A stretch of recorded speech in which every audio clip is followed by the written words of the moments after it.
Bonjour, bienvenue dans votre chaîne Univers Mathématique. Dans cette vidéo, on va voir comment calculer la limite quand x tend vers moins 1 de 2 sur 1 moins x plus 1 sur x, le tout sur x plus 1. Bien, pour calculer la limite suivante, donc la première étape qu'on essaie de faire premièrement, c'est d'essayer de calculer cette limite directement. Ici, j'ai x tend vers moins 1. Donc, je vais commencer par supposer que x tend vers moins 1. Donc, quand x tend vers moins 1, je vais déterminer la limite de la fonction qui est au numérateur et au dénominateur. Commençons par 2 sur 1 moins x. Donc, 2 sur 1 moins x, il tend vers 1, parce que ici, x, c'est moins 1. Avec le moins, ça donne 1. 1 plus 1, 2. 2 sur 2, c'est 1. Bien. Donc, ce rapport, il tend vers 1. 1 sur x, il est très simple. 1 sur x, quand x tend vers moins 1, il tend vers moins 1. Donc, 1 sur x, il tend vers moins 1. Par suite, la somme de 1 et de moins 1, il tend vers 0.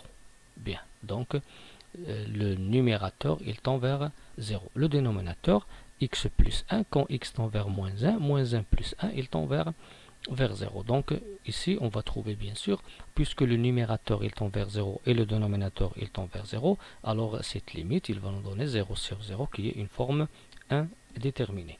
Maintenant, comment on va faire pour calculer cette limite et trouver le résultat?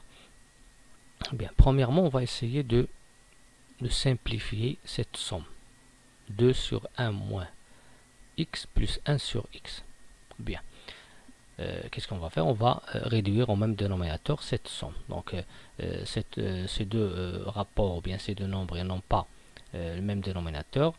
Pour x, je vais multiplier par 1 moins x. Pour 1 moins x, je vais multiplier par x, bien sûr, au numérateur et au dénominateur. Qu'est-ce que je vais trouver? Je vais trouver 2x sur x facteur plus 1 moins x sur x facteur. Bien. Après, puisque x facteur de 1 moins x, c'est le dénominateur commun, je peux bien sûr réduire maintenant et écrire sous forme d'un seul rapport. Donc, je vais l'écrire 2x plus 1 moins x sur x facteur de 1 moins x. Donc, je vais écrire cette limite maintenant. Cette limite qui est égale à la limite quand x tend vers moins 1 de 2x plus 1 moins x sur x facteur de 1 moins x. Donc, ce rapport-là, c'est quoi? C'est cette somme-là, divisé par x plus 1. Après, je vais simplifier 2x plus 1 moins x. Quoi est égal à x plus 1. Donc, on va trouver que cette somme, finalement, sa simplification est égale à x plus 1 sur x facteur de 1 moins x. Donc, on va trouver la limite quand x tend vers moins 1 de x plus 1 sur x facteur de 1 moins x sur x plus 1. Comme j'ai dit avant, on doit calculer cette somme et la simplifier. C'est-à-dire on va réduire au même dénominateur les deux nombres. Bien. Après, on a ici un rapport qui est divisé par une expression.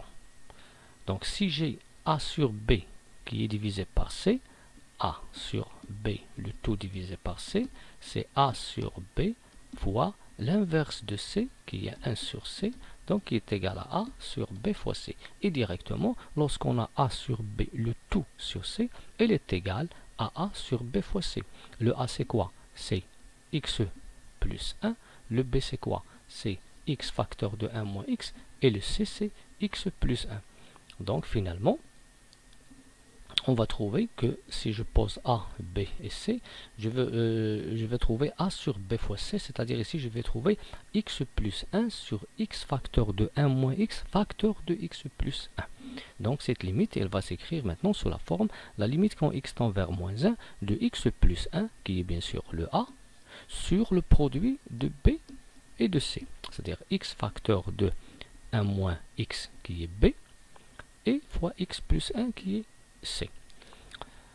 Bien, lorsqu'on a calculé cette limite, on a trouvé que le numérateur il tend vers 0 et le dénominateur tend vers 0. Et la limite quand x tend vers moins 1, c'est-à-dire il faut simplifier par x plus 1. Ici, j'ai trouvé x plus 1 au numérateur et au dénominateur. Et puisque x tend vers moins 1, alors ça veut dire que x plus 1 il est différent de 0 parce que x il est tout près de moins 1 et n'est pas égal à moins 1. Il est tout près, c'est-à-dire que x plus 1 il est différent de 0. Par suite, je vais simplifier par x plus 1 et je vais trouver tout simplement la limite quand x tend vers moins 1 de 1 sur x facteur de 1 moins x. Maintenant, je vais essayer de calculer cette limite. Quand x tend vers moins 1, x tend vers moins 1, c'est moins 1. Ici, 1 moins 1. Donc, je vais trouver 1 en haut et moins 1 fois 1 moins moins 1. 1 moins moins 1, c'est 2. Moins 1 fois 2, c'est moins 2. Donc, finalement, cette limite, la limite quand x tend vers moins 1, de 2 sur 1 moins x plus 1 sur x, le tout sur x plus 1, est égal à moins 1 demi.